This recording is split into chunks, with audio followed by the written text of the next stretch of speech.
তওবা কবুলের আলামত কি? মানুষ তওবা করে তার তওবাটা কবুল হয়েছে কিনা এটার আলামত আছে। যদি কোনো ব্যক্তির মাধ্যমে 4টা আলামত থাকে অবশ্যই ওই ব্যক্তির তওবা কবুল হয়েছে।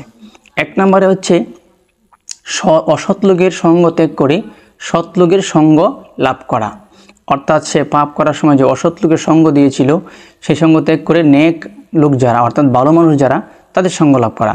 2 নম্বরে হচ্ছে সর্বপ্রকার অপরাধ থেকে দূর হয়ে নেক আমল বেশি বেশি করা।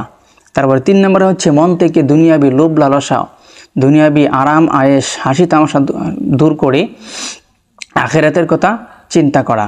তারপরে 4 নম্বরে হচ্ছে আল্লাহ তাআলা যে রিজিক দিয়েছেন আপনাকে, যে রিজিক আপনার জন্য জিম্মা করে রেখেছেন সেই রিজিক আল্লাহ তাআলা আপনাকে দিয়েছেন তার মধ্যে খুশি থাকা এবং আল্লাহ পাক রব্বুল আলামিনের প্রতি শুকরগুজার করা।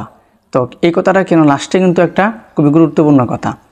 তো আল্লাহ তাআলা আপনার জন্য যতটুকু নিয়ামত রেখেছেন ততটুকু আপনাকে দেবেন, এর চাইতে বেশি দিবেন না।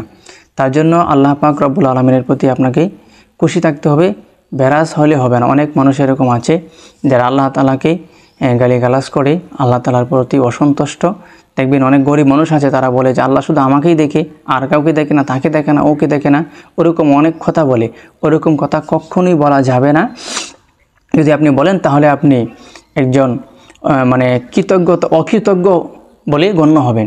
অকৃতজ্ঞ কখনোই হবেন না। অকৃতজ্ঞ যারা করে অকৃতজ্ঞ যারা প্রকাশ করে তাদেরকে আল্লাহ তাআলা কাল কিয়ামতের ময়দানে জান্নাত দেবেন না। এই জন্য কৃতজ্ঞ হতে হবে। আপনি গুনাহগার কিন্তু আল্লাহর প্রতি কৃতজ্ঞতা প্রকাশ করেন আল্লাহর প্রতি, যে আল্লাহ আমি গুনাহ করছি ওরকমভাবে বলেন, যে আল্লাহ আমি অপরাধী ওরকমভাবে বলেন। কিন্তু আপনি যদি কৃতজ্ঞতা প্রকাশ না করেন তাহলে তো হবে না। আল্লাহ তাআলা আপনাকে দিয়েছেন কিছু একটা, তার জন্য কৃতজ্ঞতা প্রকাশ করেন। তাকে দিয়েছে 5টা, সেও কৃতজ্ঞতা প্রকাশ করবে, আপনাকেও কৃতজ্ঞতা প্রকাশ করতে হবে।